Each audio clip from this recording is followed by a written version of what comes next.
Welcome to Beyond Protocols. My name is McKay Rippey, and before you forget, if you want to help your mold patients get better, faster, and with fewer adverse reactions, head on over to mycotoxincourse.com. That's mycotoxincourse.com. There you'll find information about our brand new course about precision mycotoxin detox. One last time, that's mycotoxincourse.com. I'm a very visual person. So for me, it's as much about visualizing for myself what's happening. So if we picture this big parking lot full of cars and all the cars are parked, we've got to pull them out of their individual spaces, drive them down those little lanes into these main 6 lanes that go up to the exit. So when the cars are parked, those are the sequestered toxins. Um, and so we've got to move them into the hepatic channel. So we've got to go through that phase 1 detox that's driving down those little lanes into phase 2, which is the 6 conjugated pathways of detoxification. So not every car can go through every lane. So even though we have 6 lanes, you might have one lane that's moving really easily and another one that's backed up horribly. We've got our motorcycle lane, our minivan lane, our compact car lane, etc. So you've got to get the right vehicles in the right lane. And we don't have an even distribution of vehicles in the parking lot. So maybe one's great. Maybe one is overwhelmed because it's Motorcycle Sunday and all the motorcycles came in, and maybe genetically that exit lane is fine, but there's just so many motorcycles there that it's going to take a long time to get them all out.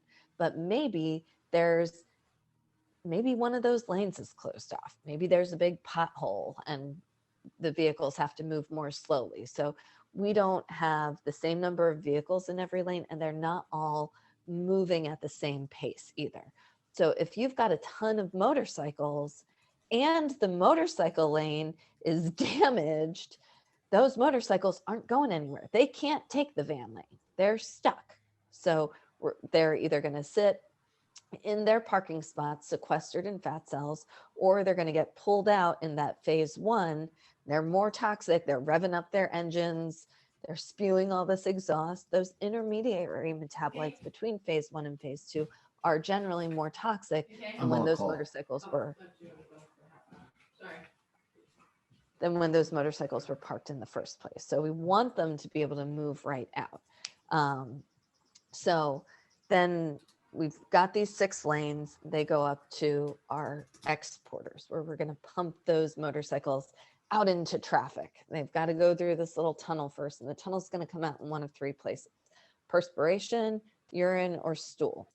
And when we do a mycotoxin test, we are basically sitting outside of one of those 3 tunnels, counting the number of motorcycles going past.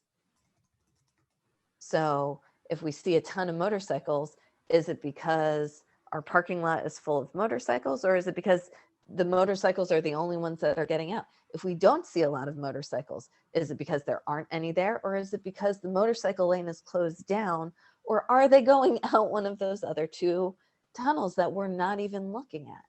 So that's where these excretion tests, whether it's for mycotoxins or metals or like the GPL tox screen, there's limitations to what you're seeing. We can't see what's in the parking lot, and we're trying to infer what's there based on what's coming out of one of those 3 excretion pathways. So there's multiple places where there can be problems. There's multiple places where those problems can combine. So that's the basics of it. And then we can throw in little additional things like, well, when you add a binder, it's kind of like stationing a traffic cop at the exit. They're going to keep things moving out and keep people from getting back into the parking lot by accident. When you do things like a combination of castor oil packs and coffee enemas, it's like opening up a second lane for that exit. You're able to move things out at a much more rapid rate. You can't keep that lane open long term, but can temporarily open things up. And then often what happens with coffee enemas is about 4 hours later, you get that secondary toxin dump. It's the same thing that happens with traffic. A lane opens up and all these other asshole drivers go, I see my opening. And now you've got a new traffic jam. So, I tell people that and they go, oh, I've been in traffic. I know what this is. People don't, and you can say like phase 0.5, phase 1, phase 2, phase 2.5, phase 3, and people get that it's linear, but there's still a disconnect. But if you tell them about trying to clear out a traffic jam, everybody's been in traffic and they can relate to that. So, we've just got to put these complex concepts in digestible bites for the people in front of us, and even for ourselves as practitioners, to keep that kind of foundational approach and remember what we know versus what we don't know, what we're seeing, what we're not seeing. If you read a mycotoxin test as these are the only things in your body and this is an accurate representation of the percentage, you might be totally missing the boat. So it's much harder to try to see what you're not seeing. Like okay, we see what's there, what's not there. What would we expect to see in healthy detox?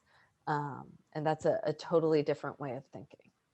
It's like that, is it a Sherlock Holmes story where he solves the mystery because the dog didn't bark? Right. The dog that didn't bark. Yeah. That always that's always in the back of my mind when I look at test results. What's there, but what's not there.